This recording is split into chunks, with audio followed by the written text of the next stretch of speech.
Bon, eh bien, bonsoir à tous.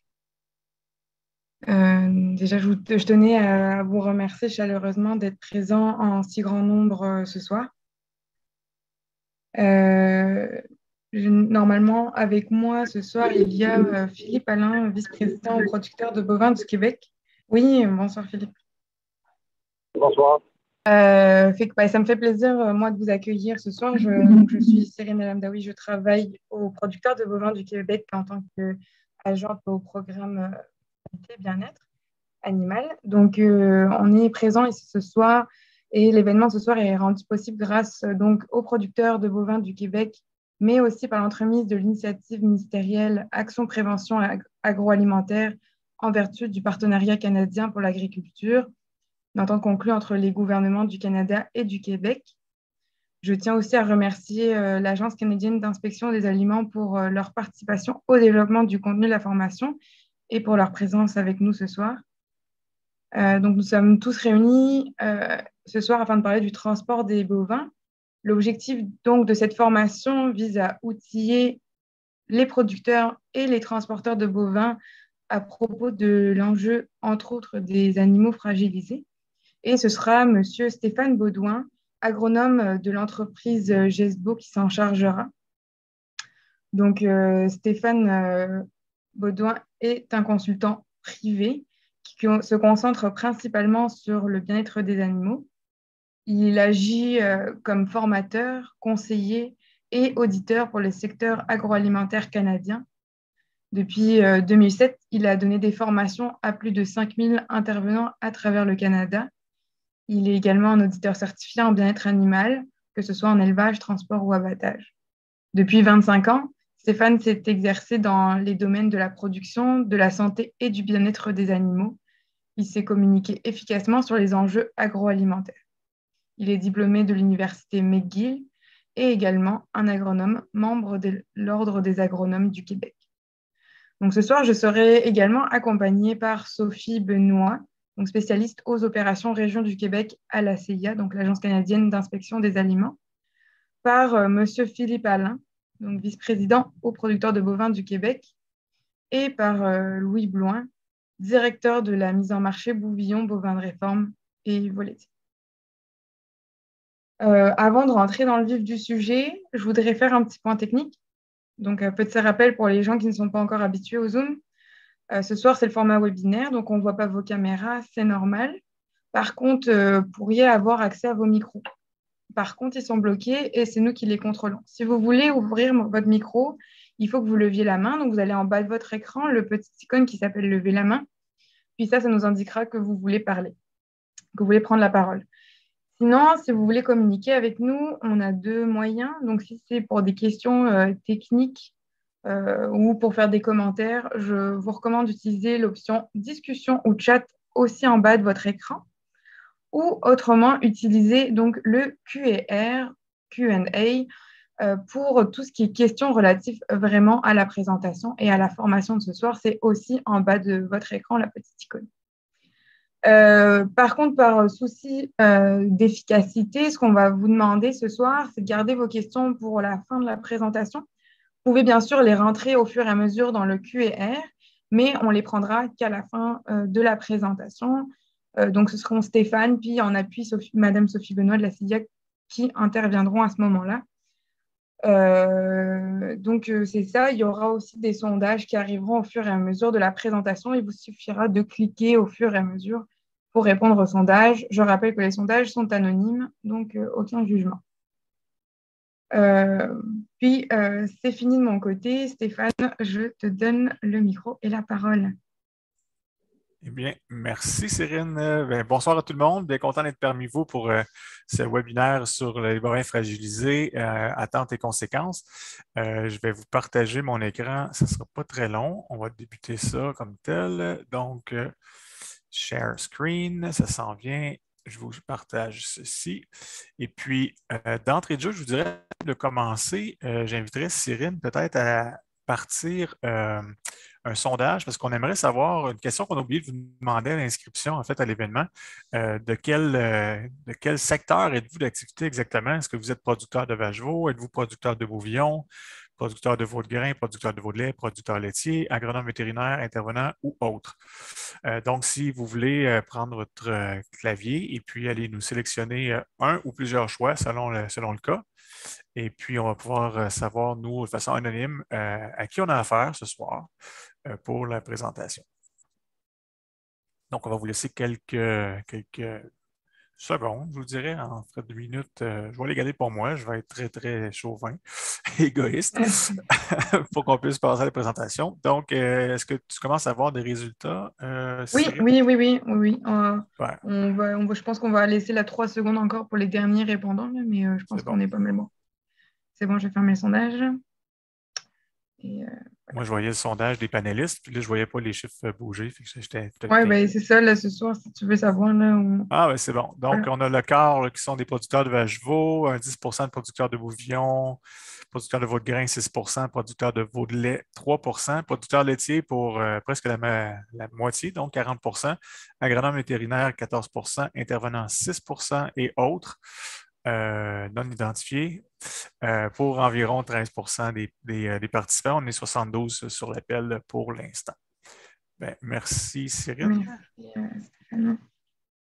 Excellent. Donc, je crois que je peux me lancer si ça va. Oui. Juste baisser ça ici pour que je vois la minuterie. Donc, bienvenue au webinaire. Sans plus tarder, on va avancer les diapos ensemble.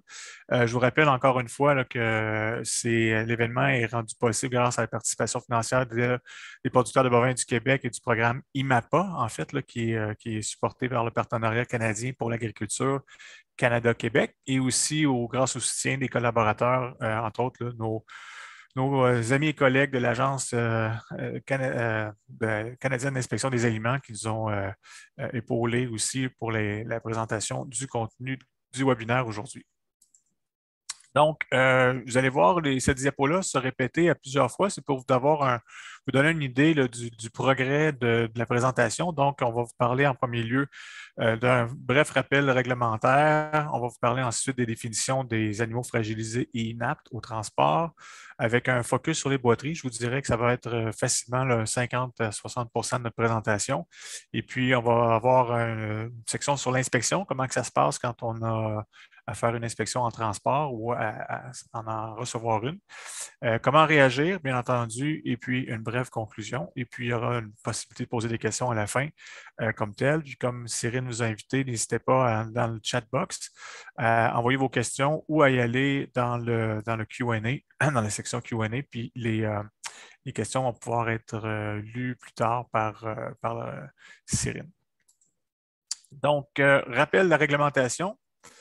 On va y aller brièvement avec cet élément-là. Et puis, dans le rappel de réglementation, on va vous présenter une entrevue que j'ai faite avec Sophie Benoît, qui est spécialiste aux opérations région du Québec pour l'Agence canadienne d'inspection des aliments, qui est une branche du gouvernement du Canada.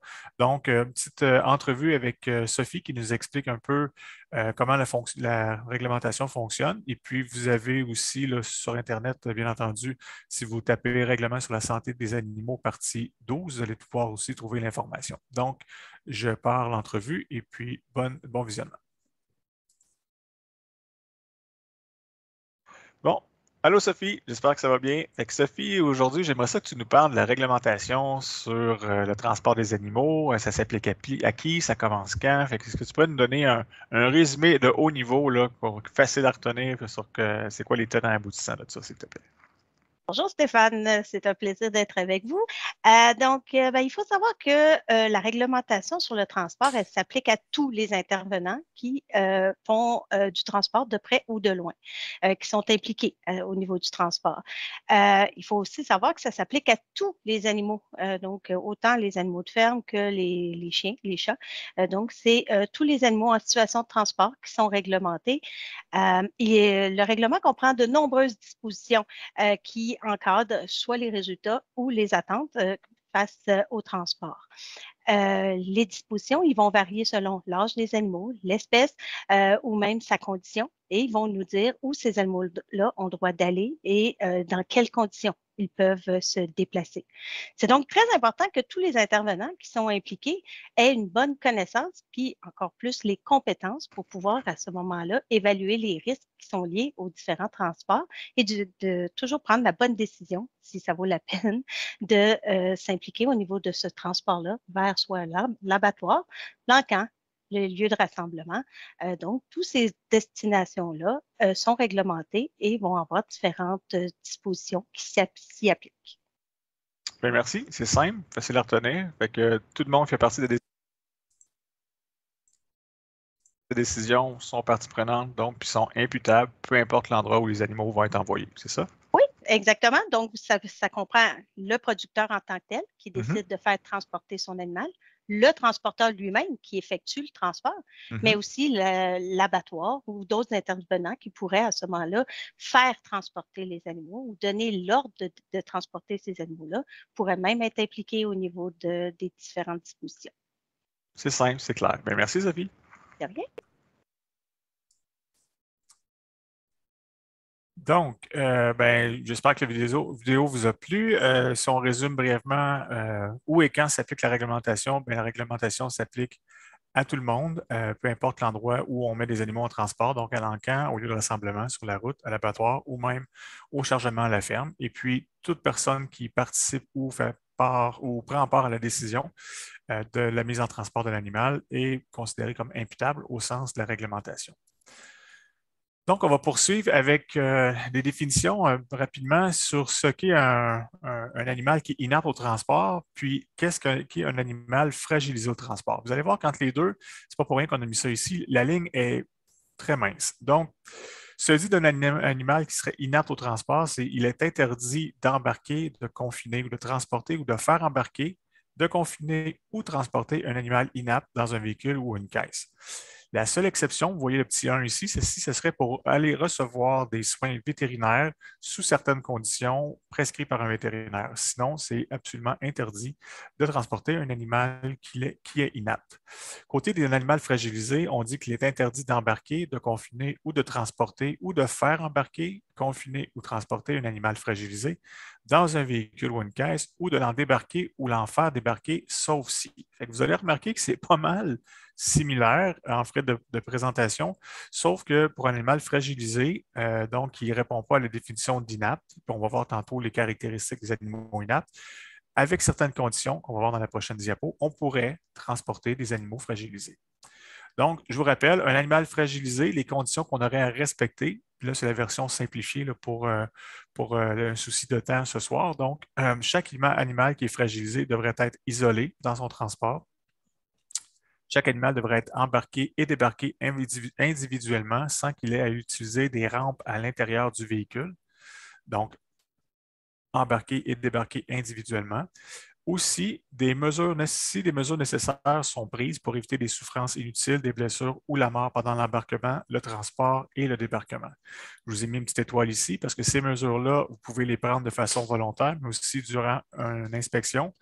Ça pourrait être imposé par une ordonnance du vétérinaire inspecteur ou l'inspecteur qui le fait avec la demande de son vétérinaire inspecteur.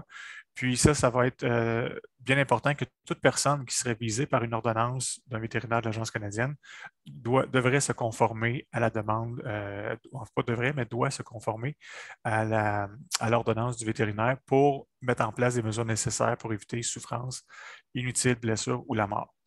La même chose va s'appliquer aussi où est-ce qu'on va demander un animal fragilisé comme condition de pouvoir le transporter directement au lieu le plus proche. Je vous rappelle que ça aussi, ça peut être imposé par une ordonnance vétérinaire. Puis, on entend par un lieu plus proche quelque chose qui est autre qu'un centre de rassemblement où il pourrait recevoir des soins vétérinaires, bien important, ou être tué sans cruauté. Exemple, une vache qui serait fragilisée, elle ne pourrait pas transiter par l'encan ou tout au lieu de rassemblement. On pourrait l'envoyer comme lieu le plus proche à un abattoir, à un hôpital vétérinaire ou à une autre ferme pour être euthanasié ou recevoir des soins vétérinaires. Ce qui est correct pour un abattoir, c'est qu'on considère que les abattoirs de proximité peu importe le type d'abattoir, c'est considéré adéquat. Par contre, un abattoir qui serait trop éloigné ou qui serait, exemple, aux États-Unis, ce ne serait pas un lieu qu'on considérait le lieu le plus proche comme tel, donc ce ne serait pas acceptable. Au niveau des prochaines étapes, donc, on va y aller plus avec la définition des inaptes et des fragilisés maintenant. Donc, ça va nous aider à mieux cibler notre compréhension puis notre jugement dans l'évaluation qu'on va faire un petit peu après. Donc, transport accepté, et puis on va voir après ça le transport qui n'est pas accepté. Donc, côté transport accepté, bien entendu, un animal qui est apte au transport, il n'y a pas de souci, on peut le transporter selon les réglementations, les distances, puis tout le reste.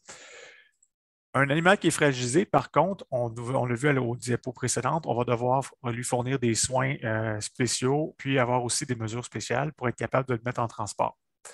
Se dit d'un animal qu'on pourrait considérer fragilisé, un animal qui aurait les signes comme ça, qui serait ballonné, mais pas à un point de ne pas pouvoir marcher, mais qui serait quand même sans signe de douleur. Un animal avec des engelures aiguës, un animal qui serait aveugle des deux yeux depuis une assez longue période de temps, qui a eu le temps de s'adapter à sa condition. Sinon, si c'était trop récent, que l'animal était trop rétif ou paniqué, à ce moment-là, il tomberait dans les inaptes. Comme autre condition de fragiliser, on a aussi les animaux en lactation. Puis encore là, pour autant que la lactation ne soit pas une entrave à la démarche ou cause de la douleur pour un pis trop engorgé ou des choses comme ça. Un animal qui boite, mais pas au point où il rencontre la définition d'un animal inapte. On va le voir tantôt, qu'est-ce qu'il y en est au point de vue de la boiterie comme telle. Un animal qui serait difforme ou amputé, qui représente encore là, des signes de douleur dans sa façon de se déplacer ou dans sa démarche comme telle. Un animal qui aurait eu une intervention chirurgicale ou vétérinaire qui n'est pas guéri encore, donc lui va être considéré comme fragilisé. Un animal qui aurait une blessure non guérie au pénis. Là, jusqu'à date, je n'en ai pas vu chez les vaches, mais mettons qu'on pourrait parler d'un autre, un autre genre. Pour côté d'un prolapsus, soit utérin ou rectal mineur, donc ça pourrait être possible de le transporter sous certaines conditions, puis ça rentre dans la définition de fragilisé. On a aussi un animal qui devrait marcher avec une entrave là, pour l'aider à garder son équilibre. Un animal qui est entravé pourrait être considéré comme fragilisé, mais encore là, avec des soins particuliers, comme on a décrit précédemment. Puis, si on avait tout autre signe de maladie, de blessure, d'inconfort qui réduit la capacité de l'animal à endurer le transport, à ce moment-là, il va rentrer dans la catégorie des animaux fragilisés. Dans la section des transports interdits, c'est très simple. C'est quand l'animal est inapte, le transport est interdit, un point, c'est tout. Il n'y a pas de peut-être que, ou si avec, ou peut-être que je pourrais. Quand on a déclaré l'animal inapte, il n'y a aucune façon qu'on peut le transporter, autre que pour l'amener, on l'a vu précédemment, sous ordonnance vétérinaire pour recevoir des soins ou être euthanasié, mais ce serait la seule exception. Donc, un animal qui est non ambulatoire, c'est-à-dire qu'il n'est pas capable de marcher, qui n'est pas capable de se déplacer, donc ça, c'est absolument interdit dans le transport.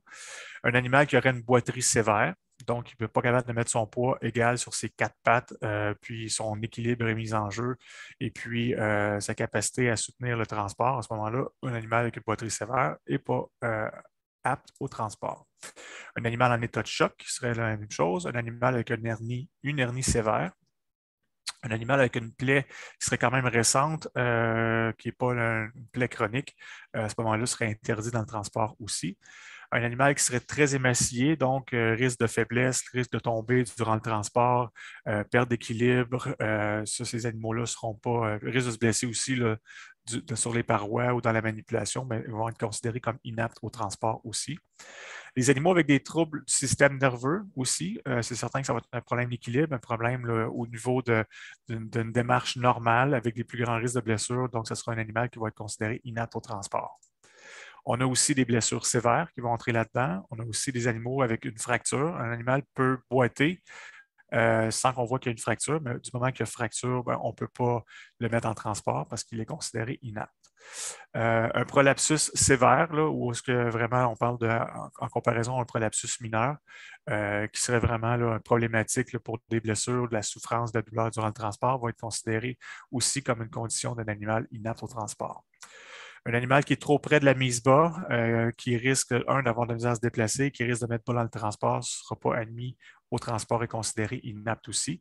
Ou des animaux avec des problèmes respiratoires difficiles, ou qui ont de la misère vraiment à prendre leur souffle, bien, ça demande quand même tout un exercice de manipulation puis d'effort quand ces animaux-là ont à entrer, débarquer, et ainsi de suite. Donc, c'est considéré comme inapte au transport. Et puis, finalement, bien, tout ce qui serait maladie, faiblesse à un animal qui est vraiment mal en point, va être considéré comme inapte au transport aussi. Donc, je vous rappelle que les animaux inaptes sont, on ne peut pas, c'est interdit de les mettre dans le transport, sauf si pour des soins vétérinaires demandés par un vétérinaire, à ce moment-là, on pourrait les mettre en transport, mais c'est la seule exception à la règle. Donc, on poursuit avec un focus sur les boiteries. Donc, il y a plusieurs conditions là, qu'on a vues là, dans la dernière diapositive là, qui décrit un animal fragilisé ou un animal inapte. Donc, on va faire aujourd'hui un focus un peu plus sur les boiteries, c'est ce qui nous intéresse. Puis, après un petit peu plus d'informations, on va passer à des essais, on va tester vos connaissances dans quelques diapositives. Fait que soyez patients, ça sent bien. Donc, boiterie fragilisée versus boiterie inapte. C'est quand même un sujet intéressant. Parce qu'un animal qui boite d'une façon qui n'est pas visée par la définition d'inapte, c'est un peu particulier comme définition. Donc, il faut vraiment se rapporter à la définition de ce que c'est une boiterie inapte pour bien comprendre qu'est-ce qui pourrait être acceptable du côté des fragilisés. La chose à retenir, je vous dirais que c'est une situation très à risque. Quand on a des boiteries, ça peut facilement évoluer vers une mauvaise boiterie ou en fait ou un code de boiterie inapte.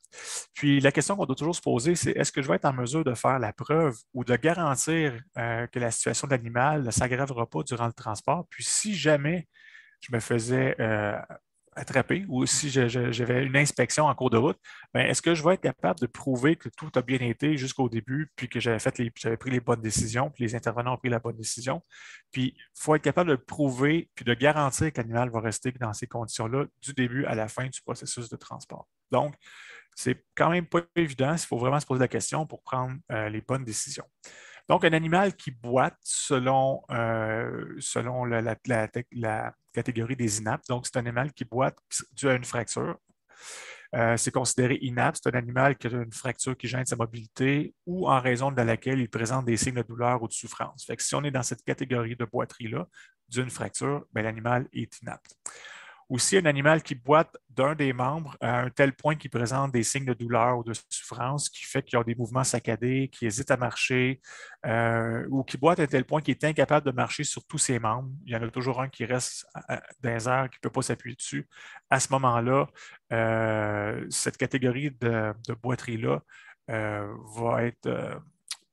Si tel était le cas, en fait, ce serait une boiterie qui serait inapte. On ne pourrait pas le mettre au transport comme tel. Fait que toutes les boiteries qui ne ressembleraient pas à ce que je vous décris ici, on est dans la zone grise des animaux fragilisés, puis on va tester nos compétences dans les prochaines diapos. Donc, je vous rappelle, ou en fait, je vous annonce plutôt en primeur que l'Agence canadienne d'inspection des aliments est en train de travailler sur un superbe outil qui est un arbre de décision pour bien choisir ou bien se poser les bonnes questions, en fait, là, dans notre évaluation sur les boiteries. L'arbre de décision que je vous présente là, c'est un brouillon, il est en processus d'approbation. L'Agence a été très gentille de me faire confiance pour me partager l'information que ça s'en venait. Donc, moi, je vais vous le partager à l'écran ce soir, mais vous allez bientôt avoir directement disponible sur le site de l'agence ou avec votre fédération le dit arbre de décision. Donc, si l'agence est en train de pondre un document sur l'arbre de décision des boiteries, on peut quand même s'attendre à ce que l'intérêt de l'inspection des boiteries ne sera pas à la veille de s'estomper. Donc, à bon entendeur, salut, comme on dit, préparez-vous à prendre des bonnes décisions avec ces outils-là. Donc, c'est d'ailleurs la raison d'être de notre formation ce soir, c'est d'avoir les meilleures compétences et connaissances possibles. Donc, rapidement, je vais vous passer l'arbre de décision comme tel pour qu'on puisse se faire un peu la main dessus. Donc, la première question à se poser, c'est est-ce que l'animal est ambulatoire? Est-ce que l'animal est capable de se lever? Est-ce qu'il est capable de marcher sans assistance, sans aide? Donc, sinon, si l'animal n'est pas capable de faire ça, donc on le considère comme inapte au transport. Par contre, si l'animal est capable de se lever avec aide, on se pose une autre question. Est-ce que l'animal a une démarche fluide puis régulière avec le dos droit, un port de tête qui est normal, puis il est capable de porter son poids uniformément sur tous ses membres?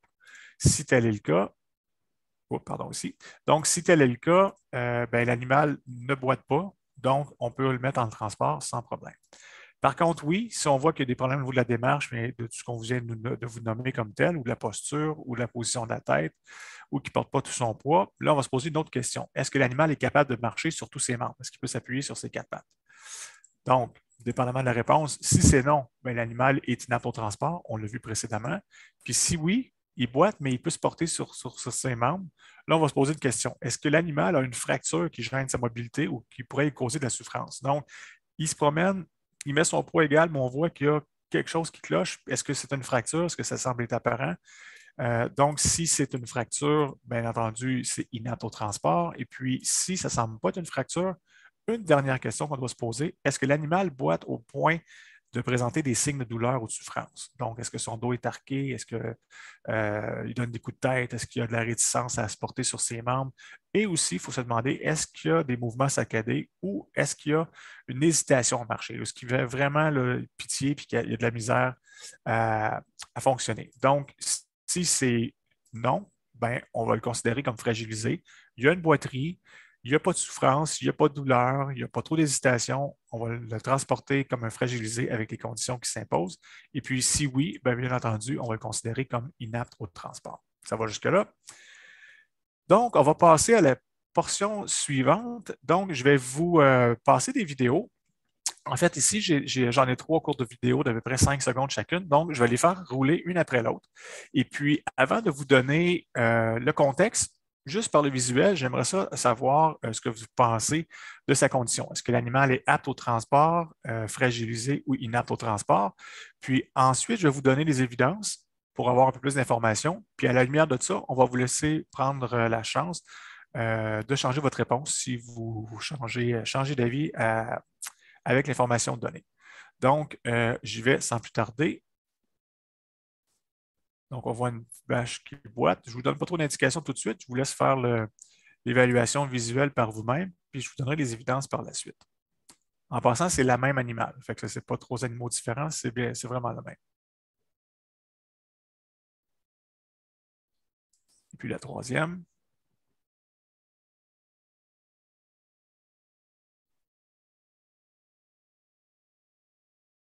Excellent. Donc, Cyrine, si tu veux partir, s'il te plaît, le sondage, est-ce que vous direz que cet animal-là est apte au transport, inapte, fragilisé ou vous ne le savez pas? Il aurait pu aussi avoir demandé à Sophie qui est sur l'appel, mais là, on n'avait pas ça dans les choix.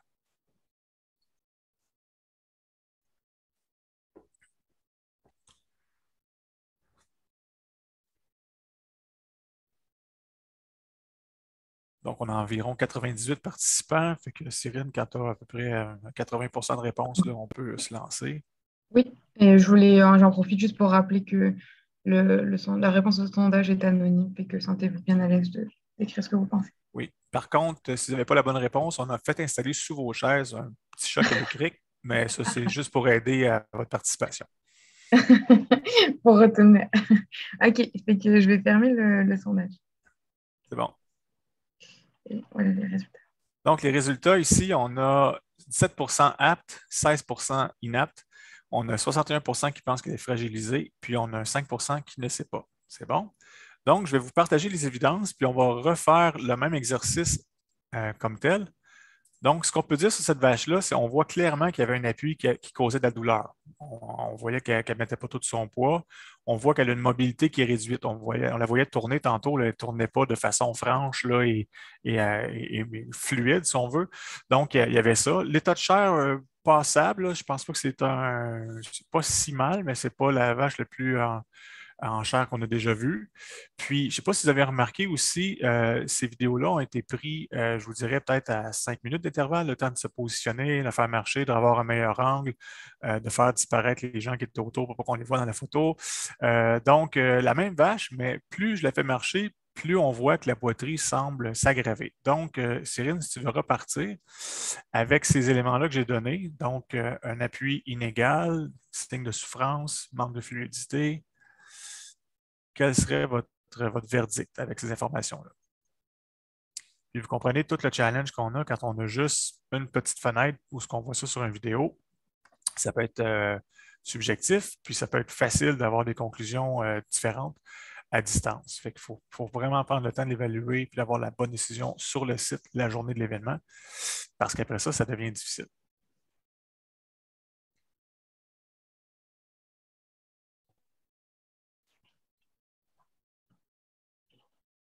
On va laisser encore des dernières secondes. Oui. Et, En fait, il n'y a pas de prix non plus, hein? Il n'y a pas de pour le gagnant ou les participants. C'est sur l'honneur, juste la fierté d'avoir eu la bonne réponse, tout simplement. Donc, Cyrine, ça l'a changé. On a un peu plus d'inaptes qu'on avait tantôt, puis on a moins de fragilisés. Puis les gens qui étaient ambivalents, là, ont tranché maintenant un petit peu plus. Fait que, merci pour vos réponses. Et puis, je vais vous donner la réponse, le verdict comme tel. Donc, cette vache, à cause du crescendo, de la douleur surtout, puis du manque de fluidité, puis qu'on voit qu'en dans 5 minutes, la boiterie semble déjà s'aggraver plutôt que de s'améliorer. Donc, cette vache-là est considérée comme inapte. Donc, merci d'avoir participé. Il y en a encore 5-6 autres pour vous, fait qu'on va tout de suite à la prochaine. Donc, je vous présente cette vache-là. On la regarde et puis je vous laisse commenter dans le sondage tout de suite après. Oh, je triche. Celle-là est un peu différente des autres. Pardon. On va aller faire ça différemment. On va aller chercher ça comme ça. Je ne sais pas pourquoi elle ne veut pas participer. Elle veut pas. Attendez un petit instant. On va faire ça comme ça. Voilà. On y va.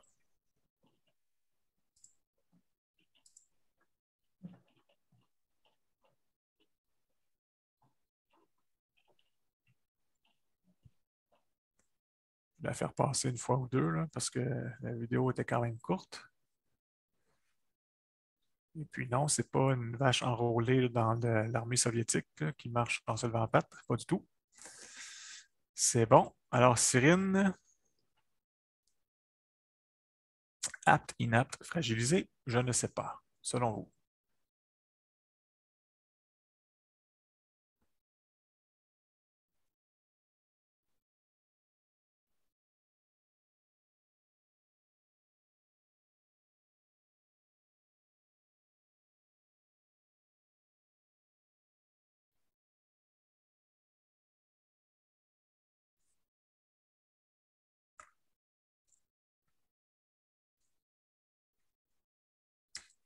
Super. Donc, on a 24% aptes, 16% qui disent inaptes, 57% qui disent fragilisé et 2% qui disent je ne sais pas. Bien, merci des résultats. Donc, la majorité tendent vers le fragilisé.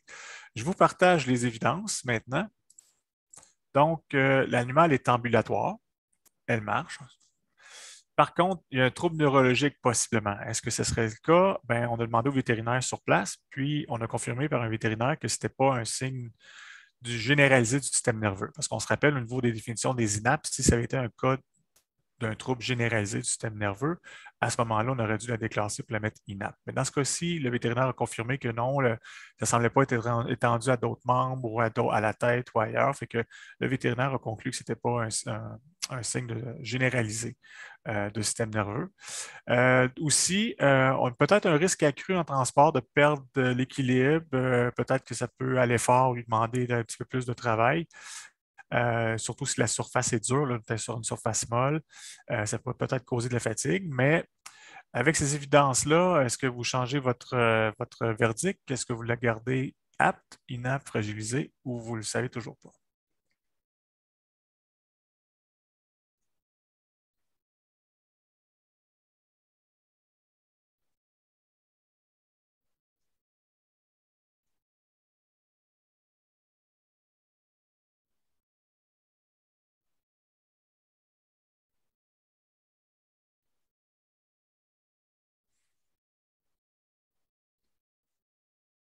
Donc, on a atteint les 103 participants. Les derniers qui viennent de joindre, je ne pas pour participer.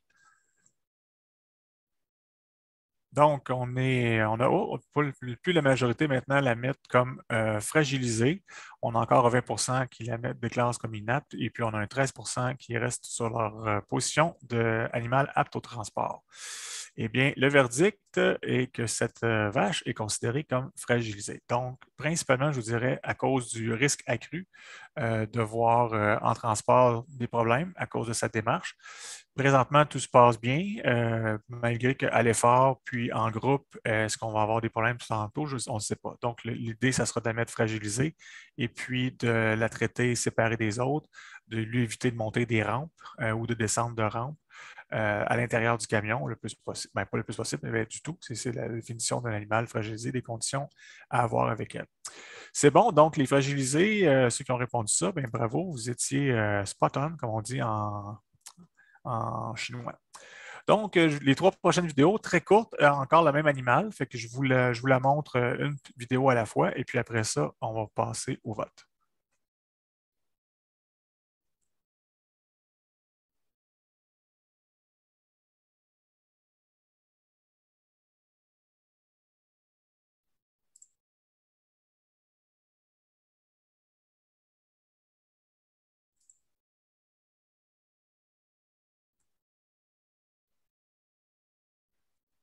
On voit la même vache, on voit une certaine évolution dans la boiterie, mais somme toute, qu'en dites-vous? Apte, inapte, fragilisé ou je ne sais pas?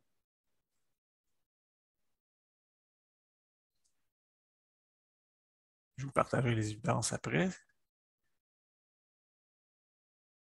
Je vous mets un petit peu dans le bain de quelqu'un qui arrive, là, qui voit les animaux à l'encan ou au parc de rassemblement. Des fois, il faut prendre une décision rapide. Mais des fois, c'est bien de s'informer, de prendre plus d'informations, comme on fait avec les évidences, pour aider à avoir la meilleure décision possible, plutôt que de se fier là, à l'instantanéité du 15 ou 10 secondes qu'on a vu dans le parc comme tel. Donc, 42 la disent apte, 16 la disent inapte, et puis 42 près de la moitié, la mettraient comme fragilisée. Donc, ben, merci de votre essai. Donc, je vous partage les évidences pour cette vache-là. Donc, on voit qu'il y a un appui difficile, mais qui est quand même acceptable sur les 4 pattes. C'est surtout quand elle se lève la patte qu'on sent que c'est plus pénible, mais l'appui semble quand même assez correct. La douleur potentielle, c'est pas évident qu'il y ait une souffrance, une grave souffrance de ce côté-là. L'état de chair, pas si mal. L'équilibre semble bon. Là, on l'a fait marcher, déambuler, puis malgré qu'elle a cette hésitation-là, elle n'est quand même pas, elle est pas vacillante comme telle. Fait qu'avec ces informations-là, est-ce que vous gardez le même verdict ou vous changez d'idée? Donc, apte, inapte, fragilisé, ou je ne sais pas. Puis, on avait quand même un 40 quelques pourcents qui étaient à fragiliser. Est-ce que vous restez sur vos positions?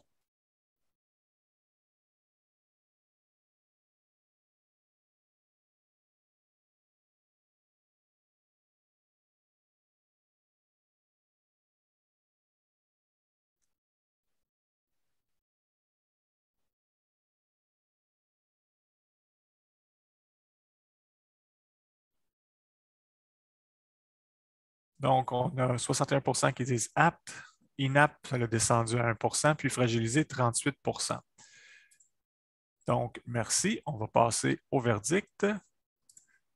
Donc, cette vache-là, on va la considérer comme fragilisée. La raison est que on vient de la voir dans le parc, on voit déjà que certains crescendo entre le début de la boiterie puis la dernière, où on voit vraiment là, que on dirait que quand elle s'appuie dessus, elle est hésitante un peu pas mal plus qu'au début.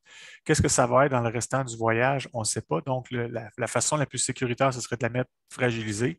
Si moi, j'étais en charge de cette vache-là où elle va prendre la décision, je la surveillerais jusqu'à la dernière minute pour voir comment est-ce qu'elle va se déplacer avec les autres animaux. Puis si la situation ne pourrait pas s'aggraver, mais jusqu'à la dernière minute, je me réserverais le droit de changer d'idée pour peut-être l'amener vers une inapte, dépendamment de comment est-ce qu'elle va se comporter, puis si elle n'aggravera pas sa blessure au courant là, de son séjour à l'encan ou au parc de rassemblement. Super. Donc, la prochaine, on va avoir seulement qu'une photo. Donc, sans vous en dire plus, vous voyez une vache qui est comme ça, appuyée comme s'il ventait ou était dans une pente là, sur ses confrères pour boire. Puis, ses consoeurs plutôt. Qu'est-ce que vous en pensez? Apte, inapte, fragilisé ou je ne sais pas?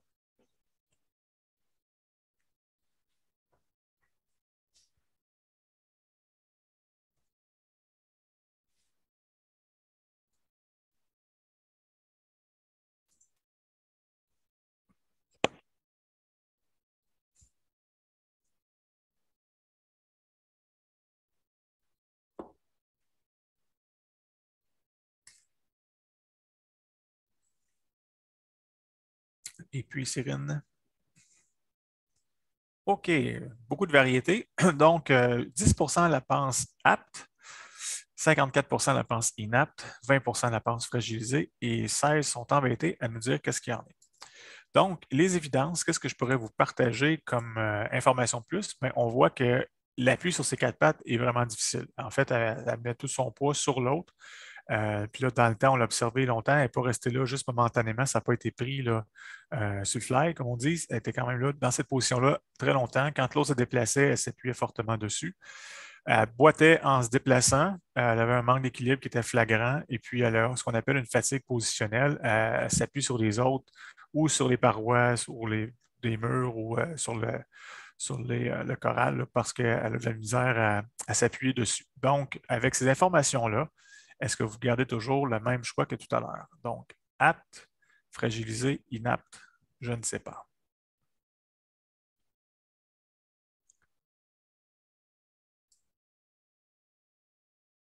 En quelques diapos, on voit déjà que vous vous rapprochez de plus en plus là,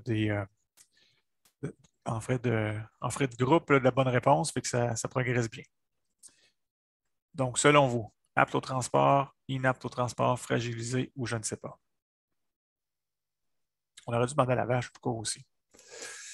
Wow, ça a changé beaucoup. Donc, 1% seulement la mettent apte. Inapte, c'est la grande majorité, 86%. Fragilisé, environ 11%. Et puis, une personne indécise. Donc, le verdict, ben, cette vache-là est inapte au transport. Pas d'appui sur les quatre pattes, fatigue positionnelle, pas capable de supporter le transport. Imaginez-vous faire un 100-200 km dans ces conditions-là, à se faire barouetter, puis au risque de se reblesser. Donc, cet animal-là est inapte au transport. On ne la mettra pas dans le camion. Super. La prochaine, donc, seulement que des photos pour celle-ci. Donc, avec ce que vous voyez, problème de patte ici, assez flagrant. Position de la vache, état de chair, ainsi de suite. Votre verdict, apte, inapte, fragilisé ou je ne sais pas.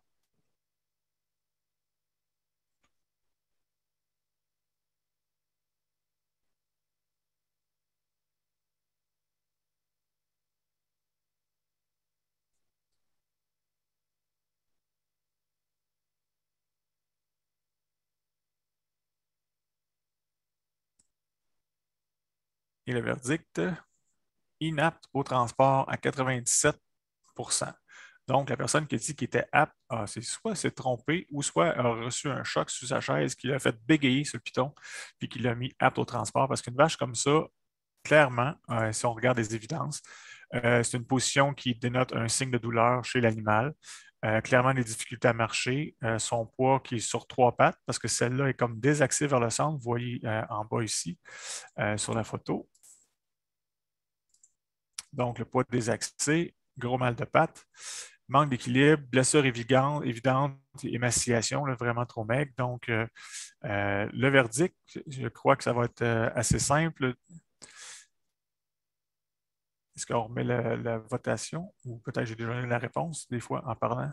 Oui, c'est pour ça que je me suis dit. Ah, c'est bon, parfait. Fait que des fois, en se parlant tout seul, tout seul devant l'écran, même si vous êtes une centaine, ben c'est ça. Fait que je vous laisse répondre, mais là, j'espère qu'on va avoir converti la dernière personne qui voyait ça comme une apte au transport. Eh oui, eh bien non. Fait que presque 99%. Donc, ben oui, fait que le verdict, c'est vraiment une vache qui est inapte au transport, qu'on ne peut pas transporter. Une autre condition pour vous, fait qu'on va, c'est pas une boiterie comme telle, mais c'est quand même une condition qui pourrait amener à une boiterie. Je vous la présente quand même. Je vous laisse y aller d'emblée avec le sondage, Cyril.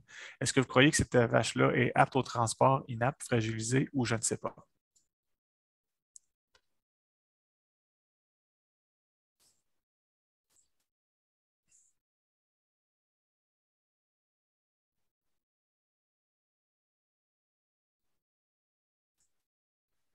Je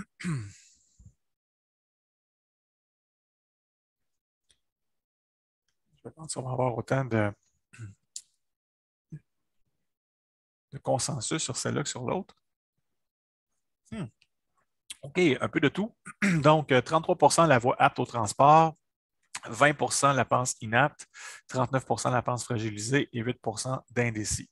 Donc, je vous partage les évidences, puis certains éléments qui pourraient vous aider à changer ou à conserver votre réponse. Donc, l'appui est adéquat, la vache se portait bien sur sa patte, puis les autres aussi d'ailleurs.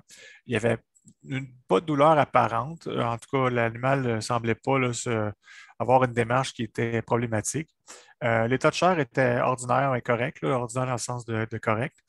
Euh, la boiterie était à peine perceptible. Il n'y avait pas vraiment de boiterie. Puis, il n'y avait pas une plaie chronique. C'est-à-dire, il y avait une plaie chronique évidente. Fait qu'on la voit ici, la plaie chronique. C'était là de longue date. C'est semi-cicatrisé, semi-infecté. C'est chronique. Ce n'est pas quelque chose qui est très récent. Donc, avec ces informations-là que je vous donne, est-ce que vous changez votre réponse ou votre fusil d'épaule? Est-ce qu'elle est apte, inapte, fragilisée ou je ne sais pas?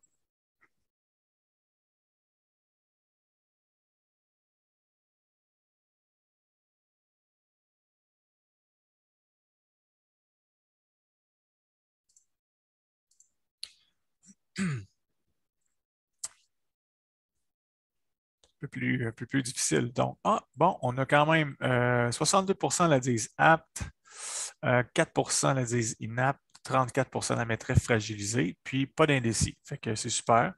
Donc, je vous partage le verdict. Donc, pour cette vache-là, c'est une vache qu'on va considérer fragilisée. On voit ici, bien entendu, comme évidence que c'est une plaie qui est chronique, parce que si c'était une plaie ouverte grave, on tomberait dans les inaptes. Cette plaie-là, qui est quand même chronique et là depuis longtemps, il n'y a pas grande protection là-dessus. Là. Fait que, au passage, là, dans les camions, sur les quais de chargement ou avec les autres animaux, c'est des conditions qui pourraient s'aggraver. Puis, comme on avait dit qu'il y avait une boiterie qui était peu perceptible, mais que peu perceptible, c'est qu'il y en a quand même une un peu. Mais on n'est pas à l'étape où elle ne se porte pas sur sa patte. On est mieux de jouer de prudence, puis on la mettrait comme fragilisée. Donc, transportable, si on l'isole, si on lui donne certaines conditions, tout simplement. Donc, fragilisé pour cette vache-là. Comme autre condition, je vous présente des photos cette fois-ci, puis je vais en avoir trois. Donc, vous voyez ici, là, c'est pas une sacoche, là, c'est pas Madame la vache qui traîne sa sacoche derrière comme ça, c'est vraiment là, un abcès là, majeur qui a des deux côtés. Je vous en présente un autre ici qui est un abcès au niveau de la patte avant gauche et puis un autre à la patte arrière droite sur cette vache-là aussi. Donc, quel est votre verdict? Est-ce que cet animal-là et ces animaux-là sont aptes, inaptes, fragilisés ou je ne sais pas?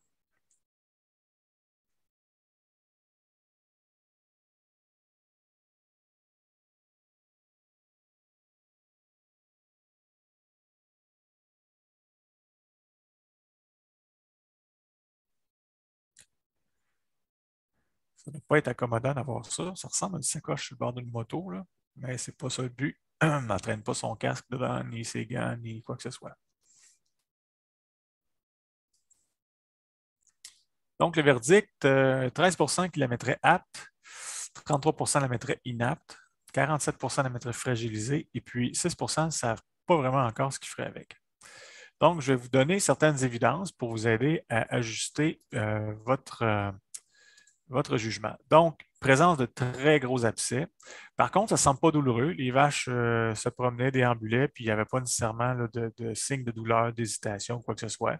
Il y a un très grand risque de rupture durant le déplacement dans le transport, par contre. Ça peut facilement éclater puis causer des dommages. Il y a des risques d'entrave à la marche aussi ou de complications si l'animal n'est pas isolé, puis que ça l'éclate ou que ça déchire ou quoi que ce soit.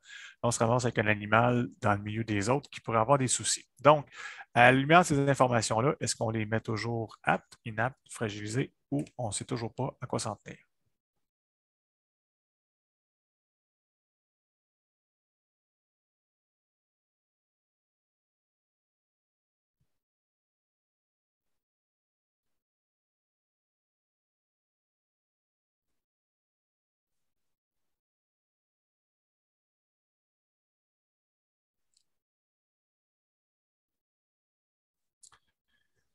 J'ai hâte de voir si ça va changer un petit peu plus. Donc, c'est bon, on a bougé. Fait que 3% la pense apte, 29% la pense inapte, et puis la majorité ont penché vers l'animal fragilisé. Donc, je vous donne le verdict pour cette anomalie-là. Donc, c'est un animal qui est fragilisé. À cause de la grosseur des abcès, il y a un risque d'entrave à la marche. Puis on sait que s'il y a une entrave à la marche, à ce moment-là, l'animal est considéré comme inapte. Fait qu'on ne prendra pas le risque de se rendre jusque-là. Donc, fragilisé à cause du risque d'entrave que ça pourrait amener, puis surtout au risque d'éclatement qui pourrait amener d'autres complexités ou problématiques durant le transport. Donc, elle est ambulatoire, elle se porte sur ses quatre pattes, mais il y a quand même un risque que ça cause un problème, donc on va la mettre fragilisée. On peut la transporter. La dernière ou l'avant-dernière plutôt que je vais vous présenter, vous en dites quoi? Apte au transport avec un animal avec des sabots comme ça? Inapte, fragilisé? Je ne sais pas. Ce que j'appelle les skis, là. Donc, c'est des choses que vous devez voir sûrement assez fréquemment. La prise de pied, elle ne semble pas évidente avec ça, là, quand on est dans le transport.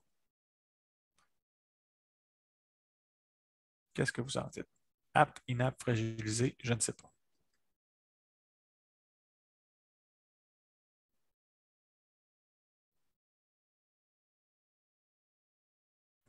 Donc, 43% la disent apte, 22% la disent inapte, 27% la disent fragilisé et on a 9% d'indécis. Donc, je vous donne un petit peu plus d'évidence pour voir si votre opinion changerait.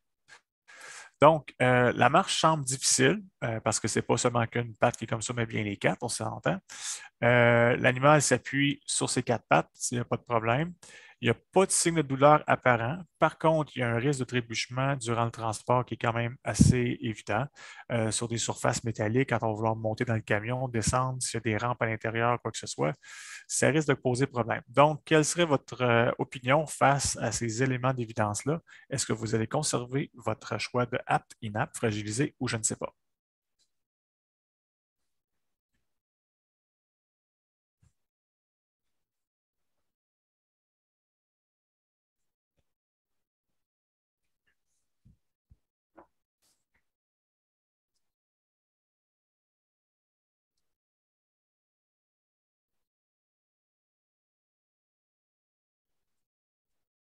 Et le verdict des 97 participants, ou à peu près. Donc, apte, 17%, inapte, 8% et la majorité, 75%, la mettrait comme fragilisée. Eh bien, bravo à la majorité, c'est exactement le cas. Le verdict serait une vache fragilisée pour toutes les raisons que je vous ai données auparavant. Pour le risque de perte de prise de pied, de trébuchement, puis la difficulté à se déplacer. Excellent. Donc, la prochaine diapo, je voulais vous parler avant de vous montrer le dernier exemple qui va toucher les animaux en lactation. Bien, je vous parle de lactation ou d'animaux en lactation parce que dépendamment de l'état d'engorgement du pis ou quoi que ce soit, ça pourrait avoir un impact sur la démarche de l'animal qui pourrait avoir l'air d'une boiterie ou en tout cas d'un déambulement un petit peu difficile. Fait que je vais vous présenter un arbre de décision pour savoir si un animal en lactation peut être mis en transport, qui a été fait par l'Agence canadienne d'inspection des aliments. Cyrine pourrait vous fournir le document si vous voulez. C'est disponible en ligne. Vous pouvez avoir cet arbre de décision-là. Puis il y a 3 étapes, en fait, de questionnement qu'on doit se poser. Fait que la première étape, c'est le risque avant le transport. C'est quoi le risque avant le transport de cet animal-là qui est en lactation? Est-ce qu'on peut le mettre en transport? Donc, est-ce que l'animal est confortable, sans signe de douleur ou d'engorgement mammaire? Donc, le pis, est-ce qu'il est trop gros, trop engorgé? Est-ce qu'il y a de la douleur? Ça, c'est la première question à se poser. S'il n'y a pas de douleur, pardon, est-ce que l'animal est confortable sans douleur ou l'engorgement mammaire? Fait que si oui, je pense que, en tout cas, ça devrait être l'inverse. S'il y avait de la douleur, ça devrait être inapte au transport. Puis ici, est-ce que, attendez un petit peu. Ah, excusez-moi, est-ce que l'animal est confortable? Oui, il est confortable. On passe à la prochaine question. Excusez-moi, j'avais mal lu ma propre question. Donc, s'il est inconfortable, s'il y a signe de douleur, s'il y a signe d'engorgement mammaire, évidemment, c'est un cas qui est inapte au transport. Excusez-moi pour La petite erreur. Est-ce que, donc, il n'y a pas de, il y a pas de, il y a un confort, il n'y a pas de signe de douleur, il y a pas d'engorgement mammaire. Est-ce que l'une des pratiques suivantes serait utilisée pour prévenir l'engorgement mammaire si l'animal n'a pas été tari avant son transport? Est-ce qu'on est capable de permettre à l'animal d'atteindre sa destination finale avant de devenir engorgé? Est-ce que le voyage avec sa progéniture pour qu'ils peuvent se nourrir à la mamelle puis enlever de l'engorgement en cours de route? Est-ce qu'on va le traiter en cours de route? Est-ce qu'on va retirer du lait pour désengorger le pie durant la route? Donc, ça, c'est la deuxième étape pendant le transport. La première question, c'était avant. Ça, c'est pendant le transport. Donc, on poursuit. Est-ce que je vais pouvoir m'en occuper durant le transport? Non, ou je ne sais pas si je vais être capable de m'en occuper, mais l'animal, on va le considérer comme fragilisé. Donc, il va falloir qu'il soit transporté comme tel. On se souvient qu'un animal fragilisé, on ne peut pas l'avoir dans le transport plus longtemps que 12 heures, sans repos et sans eau et abreuvement. Donc, on va le traiter comme un fragilisé. Et puis, si oui, durant le transport, je peux m'en occuper ou il voyage avec sa progéniture ou on va le faire une traite en cours de route, bien là, on peut y aller. On peut l'amener jusqu'à maximum, là, vous savez, là, avec la réglementation, euh, 36 heures sans aliments ni eau ni repos pour les ruminants. Fait que c'est considéré comme un transport normal. L'étape 3, ben, il va falloir le surveiller pendant le transport parce que là, c'est beau, on sait que je vais m'en occuper, je vais s'en occuper durant le transport, mais il va falloir surveiller. Puis, est-ce que l'animal est correct durant le transport? Fait qu'il faut être particulièrement attentif aux animaux qui sont en forte lactation au cas que la situation change durant le transport. Donc, si la situation venait à être correcte, on surveille, tout va bien, il n'y a pas de signe de douleur, il n'y a pas de signe d'engorgement, on poursuit le transport jusqu'à notre prochaine surveillance avant d'arriver à destination. Fait que ça, c'est un cycle qu'on va devoir faire tout au long du voyage d'une façon raisonnable selon l'état de l'animal. Et puis, sinon, si en cours de transport, l'animal devient problématique, ben, il faut prendre les mesures comme telles. C'est soit le considérer comme fragilisé, donc l'isoler dans le camion, ou le considérer comme inapte en cours de route. Donc, il va falloir prendre des mesures pour éviter la souffrance. Ça peut impliquer d'aller directement au lieu approprié le plus proche où ce que l'animal va pouvoir recevoir des soins ou être abattu de façon humanitaire, sans cruauté, ou que ça soit fait dans le véhicule. Fait que ça, c'est le genre de situation qu'on ne veut absolument pas qui arrive en cours de route parce que souvent, on n'est pas équipé pour le faire. C'est problématique, c'est compliqué, ça peut amener d'autres problèmes avec les autres animaux. Donc, l'idée, c'est de bien considérer notre questionnement du départ pour s'assurer qu'on n'ait pas des chances que ça change en cours de route. C'est bon, donc je vous présente la dernière vidéo. Donc, voici cette vache, un pie qui dégoûte, on pourrait dire. Donc, quel est votre verdict? Apte, inapte, fragilisé ou je ne sais pas?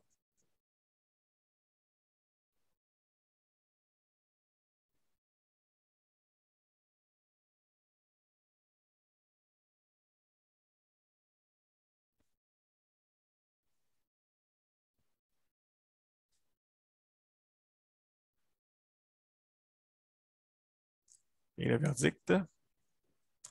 Donc, 29 la disent apte, 20 la disent inapte, 46 la pensent fragilisée et 6 ne savent pas comme tel. Donc, quelle autre évidence on pourrait vous donner comme information pour prendre une meilleure décision? Donc, comme évidence, ben, le crayon qui coule comme tel, mais il ne semble pas être en grande lactation. Là, on voit le reste du pis qui est quand même pas mal plus dégonflé. Ça ne semble pas être engorgé non plus. À l'observation, là, puis au toucher, il n'y avait pas de fièvre de pie comme tel, pas de signe de douleur ou de mouvement saccadé quand l'animal marchait, là, qui semblait démontrer une hésitation.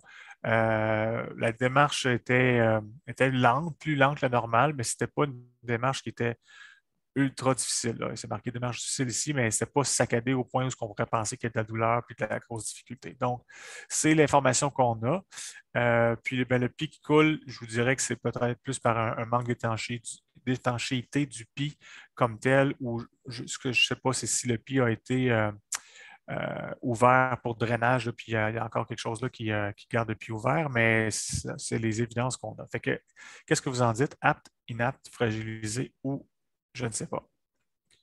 Je crois que c'est notre dernier exemple avant qu'on passe à la dernière portion ou aux prochaines vidéos, en fait, avec l'Agence canadienne.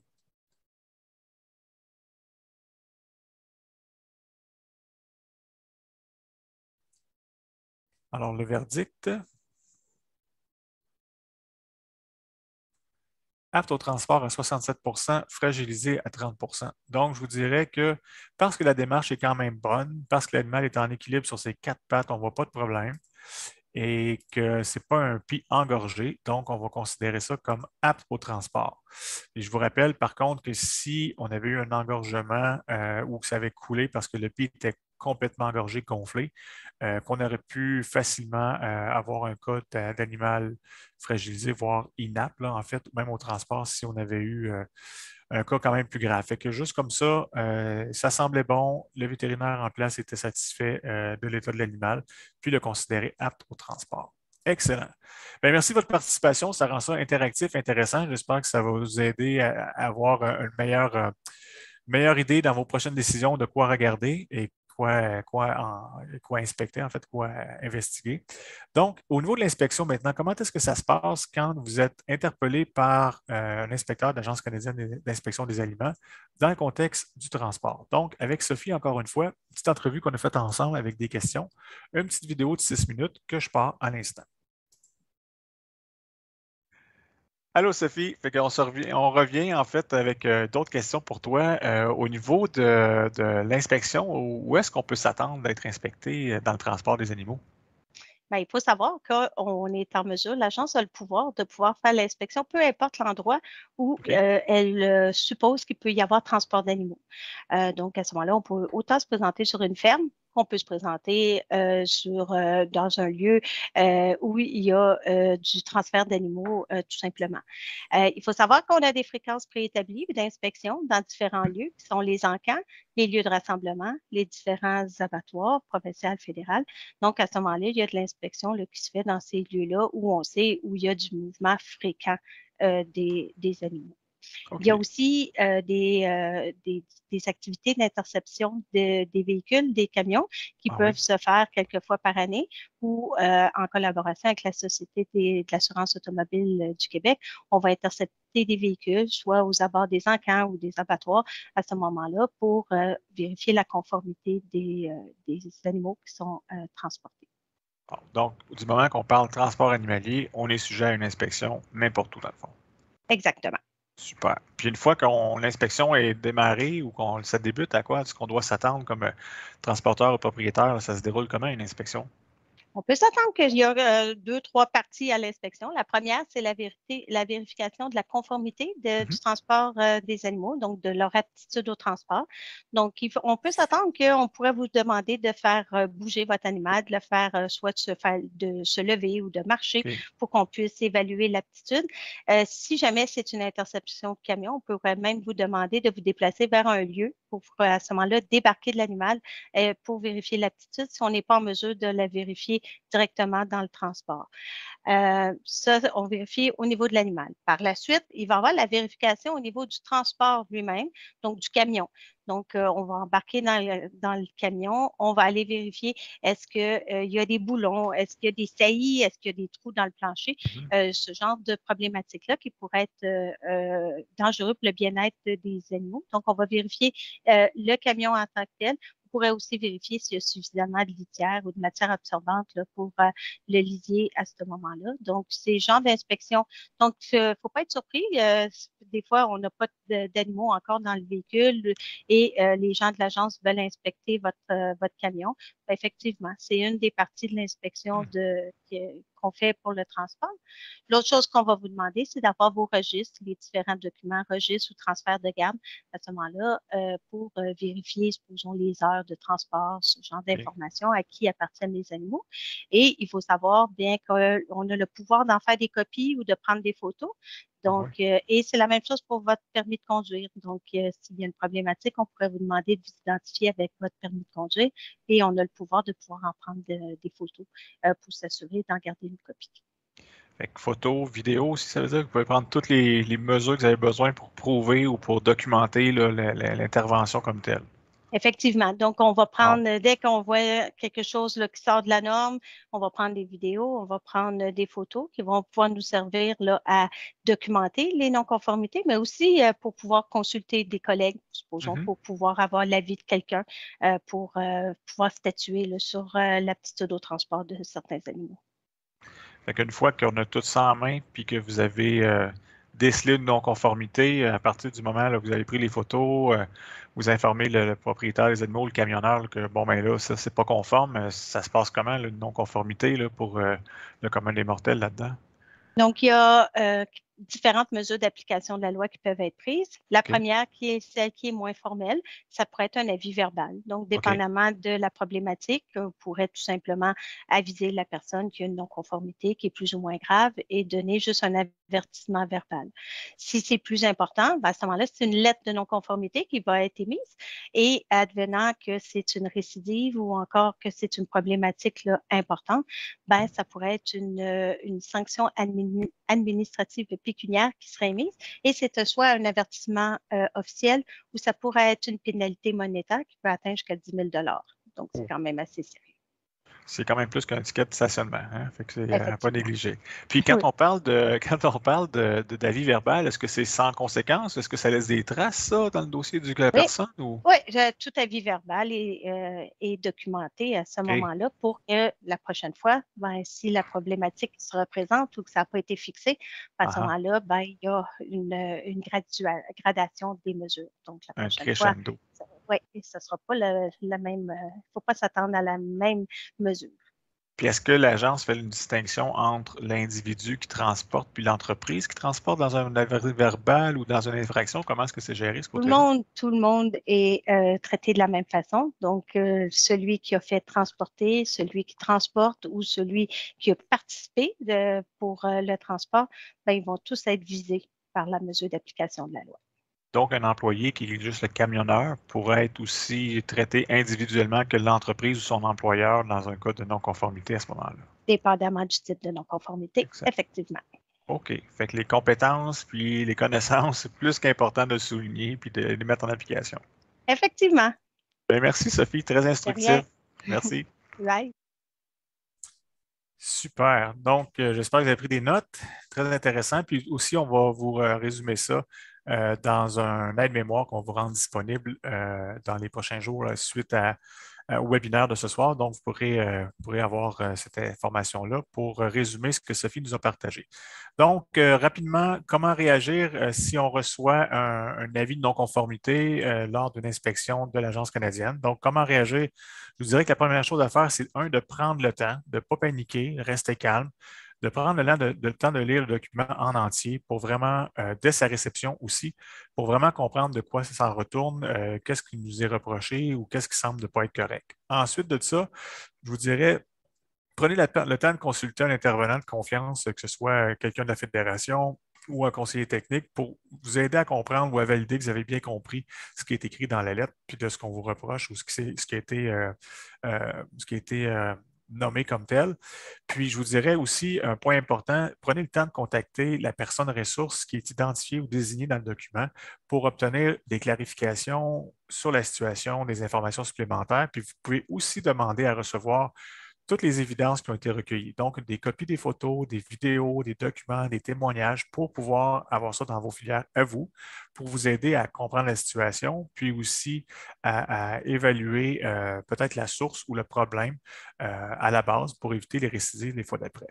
Le deuxième point, je vous dirais, ben, ce serait de réfléchir aussi. La meilleure façon d'éviter des mauvaises surprises, ben, c'est de maîtriser les exigences, puis c'est de s'y conformer en tout temps, peu importe la situation. Fait que commencez à faire une rétrospection de votre côté à vous, savoir si est-ce que vraiment ce qui m'est reproché, ça fait du sens? Est-ce que vraiment j'ai tout fait ce que je devais faire? Euh, pour apprendre des situations, néfastes ou négatives, en fait.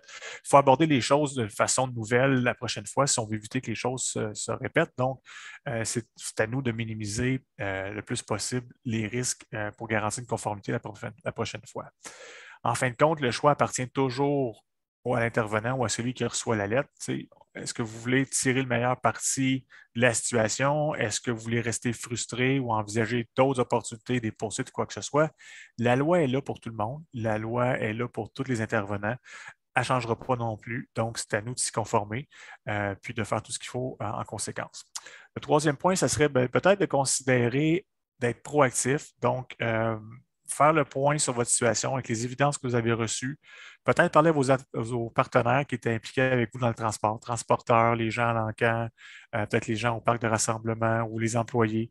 Puis essayer de voir ensemble qu'est-ce qui pourrait être amélioré. Ce serait quoi la source du problème? Comment est-ce qu'on pourrait éviter les récidives?